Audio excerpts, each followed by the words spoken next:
Watching it.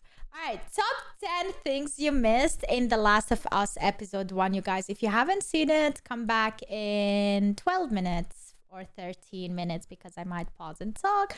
See you in 30 minutes if you have seen it. Let's check out this and see what we actually missed. Sleep. Of course I won't. It's too riveting. Welcome to Watch Mojo, and today we're counting down our picks for the top 10 things you missed in The Last of Us Episode 1. Law enforcement and emergency services are in the area and will be in contact with further instructions. For this list, we're looking at the best references, Easter eggs, and foreshadowing from the premiere of the post-apocalyptic series.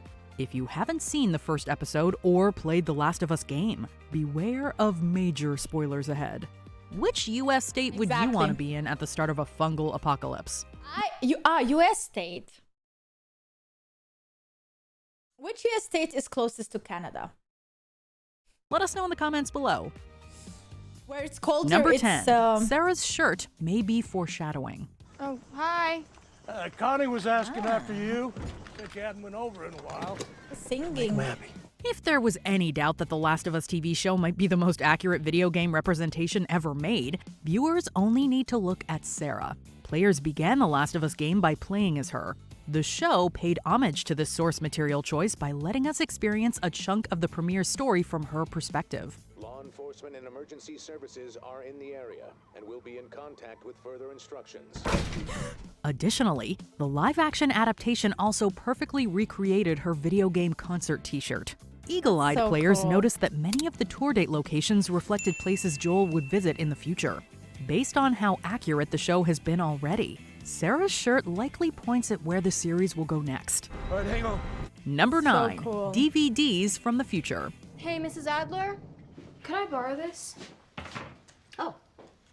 Before the world turns into a complete horror show, Sarah Miller browses through her neighbor's DVD collection. A freeze frame reveals classics such as The Emperor's New Groove and Ocean's 11, but there are a couple of films that shouldn't be there at all. Since the scene appears to take place in the fall of 2003, it was a little too early for Sinbad or 2005's Murder Ball to be on shelves. The most glaring title is The Box Trolls. As it turns out, that celebrated animated film wasn't released until 2014. A box troll cannot choose a new life because Maybe it was an accident, or maybe they did it on purpose. To be anything more than a weak, lowly pest. Was this DVD shelf a spot for advanced time travel like the bookcase scene in Interstellar, or did someone on set just forget to double-check the DVD release dates? Yeah, that's up for you to decide. Don't fall asleep. Of course I won't. It's too riveting. Number 8. The stages of the cordyceps infection mirror a real-life phenomenon. Instead of opening on main characters, The Last of Us starts with an ominous warning about what happens after an insect is infected with a certain fungal strain. Fungus starts to direct the ant's behavior, telling it where to go, what to do, like a puppeteer with a marionette. And it gets worse. The scientist's speech perfectly describes the way the real-life zombie ant fungus operates in our world. It forces her to clamp down in a death bite. And cordyceps reveals its gruesome nature. When an insect is infected, they may convulse, act strangely, and see spores grow out of their bodies. Sarah Miller sees the last symptom firsthand. And after a time jump, the warning signs of infection showcased on a poster within the episode perfectly mirror how the zombie ant virus works. These small parallels help the opening function as brilliant foreshadowing, while highlighting a real and terrifying occurrence in nature. So if that happens, we lose. Calling pop culture superfans everywhere. Do you love to argue with Watch Mojo's top 10 ranks? Introducing Watch Mojo's first and very own party game. Bring your superpowers to the table and fight for your pick to be at the top of the list. Sounds cool. It's all the fun of the comment section, but in real life. Number 7. Pedro Pascal and Bella Ramsey's ironic casting. What are you doing? Killing time. What am I supposed to do? I'm sure you'll figure that out. It's time to address the Drogon-sized elephant in the room. Before playing Joel and Ellie on The Last of Us, Pedro Pascal and Bella Ramsey both played characters on Game of Thrones. They both coincidentally died on the show after facing huge opponents. Years after their roles ended on that HBO hit, they've been welcomed back again for another show on the same network. But the biggest casting gag lies in the premise. Okay, here's the deal. We'll get her to your crew at the State House. But before we hand her over, they give us everything that we want. If not, we kill her there and then. Deal. As fans of the game know, the series will revolve around Joel reluctantly escorting a young and important being to a potentially shady location. Pedro Pascal has plenty of experience doing the same thing on The Mandalorian. Exactly. That's why we call him our slutty daddy. I am telling you, it's a thing. Go check out my Instagram stories. He is owning the title. He himself looked at us through the camera and he was like, I am your slutty daddy. I'm like, let's go! He said it. The Star Wars character had no problem smuggling a being. Joel, ironically, had some objections. Who is she? To you, she's cargo. We don't smuggle people. Sorry. Number 6, an obscure connection to Jakarta. While the Millers are enjoying a peaceful breakfast, the radio chimes in to let them know that there's something ominous happening in Jakarta. Jakarta. Where is that, Middle East? Doesn't ring a bell. It's definitely a country. It later becomes clear that the city was being overtaken by infected people. Although there are thankfully no actual fungal monsters in Jakarta, the city did actually use zombies as part of a public campaign. In 2022, city officials organized an event where undead actors chased citizens towards the train system. Boleh sih sebenarnya kalau mau diperpanjang, soalnya kayak seru banget, kayak jarang gitu kan. Mumpung ada waktu, kalau bisa diperpanjang sih perpanjang gitu. This public stunt was meant to encourage people to rely on trains instead of all trying to drive to work. While the event looked like a ton of fun in our world, we don't think the show's Jakarta residents would enjoy it as much. Number 5, musical Easter eggs. Dad?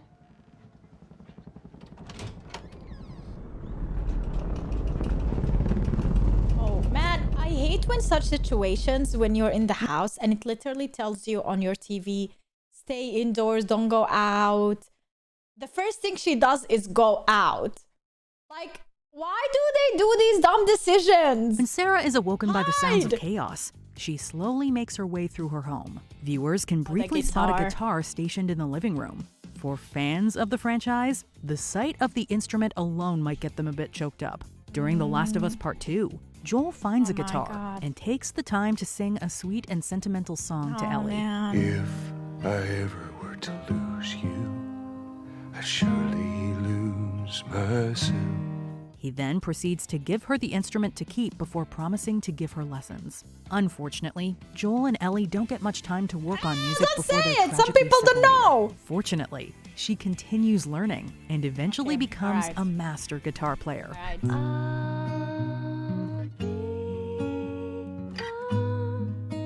Number 4, a terrifying timeline. Billions of us.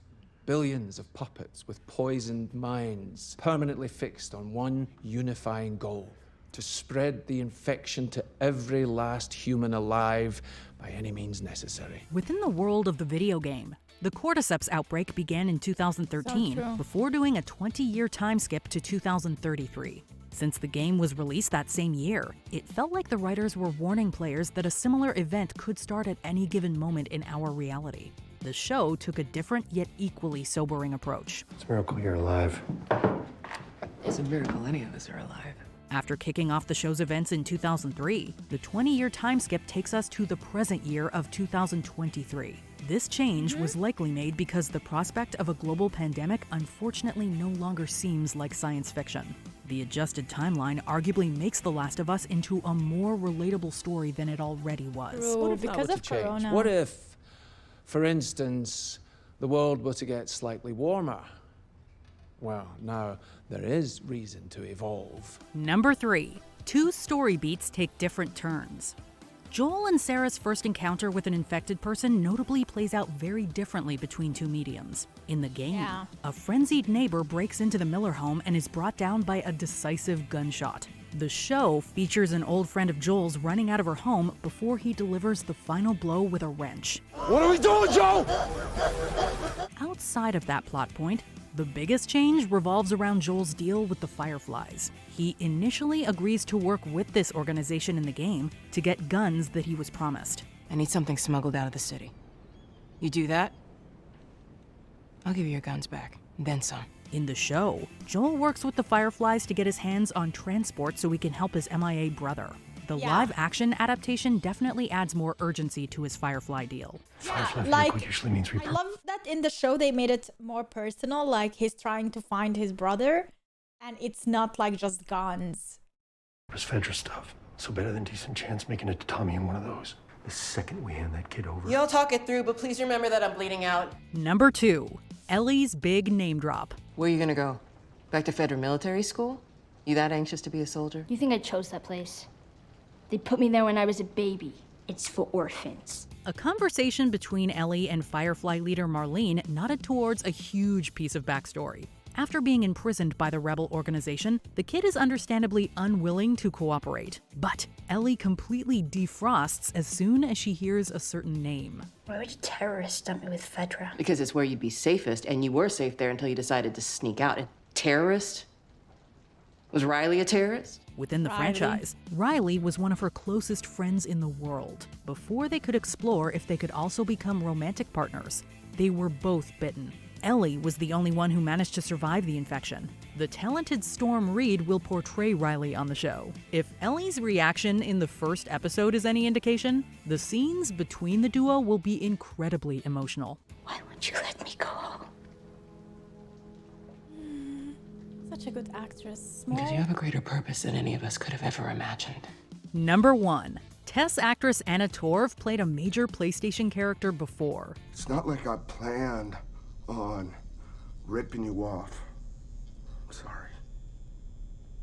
Well, Is she from Returnal? how about we just let it go? Tess was by far one of the most dynamic and interesting characters we met in the premiere. Anna Torv did a fantastic job bringing humor and complexity to the tough survivor. But long before she portrayed Tess, the actress lent her voice to a PlayStation exclusive character named Noriko. A king from a distant country. Heavenly Sword? Seeks the heavenly Sony sword. computer. He seeks it as a symbol of his dominance over my clan. This fictional What is warrior went on a this? quest to save her loved ones from a horrific tyrant. Oh my god, this looks nuanced vocal cool. performance was definitely appreciated in both the Heavenly Sword game and film. Admittedly, the movie adaptation wasn't that well received. Fortunately, The Last of Us show has already been hailed as one of the best video game projects yet. Yeah. We're glad Torv was brought along to another stellar PlayStation adaptation. No, I promised Robert that you wouldn't hurt him. But I would very much like for you to hurt him. Did you enjoy this video? Check out Oh these my other God, clips this from was Watch cool. Mojo. And be This was sure to cool. subscribe I did and ring miss the bell a couple to of be them. notified about our latest videos. I like that one. I like it. The guy who played Tommy deserves all the praise for his voice alone. Yeah, Tommy was good. Pedro Pascal is making a career out of being a badass father figure. Exactly. And he can't choose a bad role.